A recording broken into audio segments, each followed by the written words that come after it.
ലോക പരിസ്ഥിതി ദിന സന്ദേശവുമായി ശുചിത്വ സമൃദ്ധി വിദ്യാലയം 2.0 പദ്ധതിക്ക് തുടക്കം. കൊല്ലം ഗവൺമെന്റ് ടൗൺ UPSൽ നടത്തിയ ചടങ്ങിൽ പദ്ധതിയുടെ ഉദ്ഘാടനം കളക്ടർ N. ദേവിദാസ് നിർവഹിച്ചു. ശുചിത്വ സമൃദ്ധി വിദ്യാലയം ക്യാമ്പയിൻ ഏറ്റെടുത്ത മികച്ച വിദ്യാലയങ്ങൾക്കുള്ള ഉപഹാര സമർപ്പണവും ഇതോടനുബന്ധിച്ച് നടത്തി.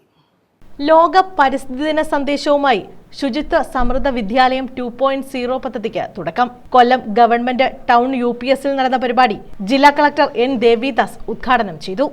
കൃത്യമായിട്ട് നമ്മൾ പരിപാലിക്കണം, അത് കരുത്തോടെ വളർത്തുന്ന മരങ്ങൾ നമുക്ക് ഗുണകരമാണ് എന്ന് നമുക്ക് തോന്നണം. ഇതിപ്പോ ഇവിടെ ഇൻഡോർ പ്ലാന്റ് ആണ്.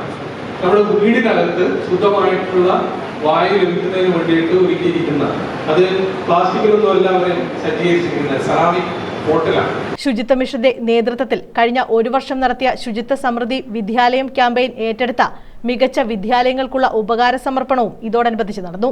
ജില്ലാ panchayat president doctor P. K. Gopan ഉപകാര സമർപ്പണം നിർവഹിച്ചു. Kollam DEO in charge Antony Peter അധ്യക്ഷത വഹിച്ചു. ജില്ലാ ശുചിത്വ മിഷൻ കോർഡിനേറ്റർ അനിൽകുമാർ K. സ്വാഗതം പറഞ്ഞു. ടൗൺ UPS ശുചിത്വ അംബാസിഡർ ആത്മജ GS പരിസ്ഥിതി ദിന പ്രതിജ്ഞ ചൊല്ലിക്കൊടുത്തു. ഹൈസ്കൂൾ വിഭാഗങ്ങൾക്കുള്ള ഉപഹാര സമർപ്പണം Kollam corporation deputy mayor S. Jayan നിർവഹിച്ചു. പ്ലാസ്റ്റിക് മലിനീകരണം അവസാനിപ്പിക്കുക എന്ന പരിസ്ഥിതി ദിന സന്ദേശം സംസ്ഥാന ശുചിത്വ മിഷൻ സീനിയർ കൺസൾട്ടന്റ് PS.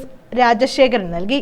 ജില്ലയിൽ മികച്ച പ്രവർത്തനം നടത്തിയ 3 വീതം LP സ്കൂളുകളും UP സ്കൂളുകളും വിദ്യാഭ്യാസ ജില്ലാടിസ്ഥാനത്തിൽ 3 വീതം ഹൈസ്കൂളുകളും തെരഞ്ഞെടുക്കുകയും വിദ്യാർത്ഥികളായ ശുചിത്വ അംബാസിഡർമാരെയും അധ്യാപകർ, ശുചിത്വ കോർഡിനേറ്റർ എന്നിവരെ അനുമോദിച്ചു. Thodiyoor Radhakrishnan, T. Vinu, C. Shiny, A. Shanavas, Jerin James Varghese, Liju, Jayachandran തുടങ്ങിയവർ പങ്കെടുത്തു.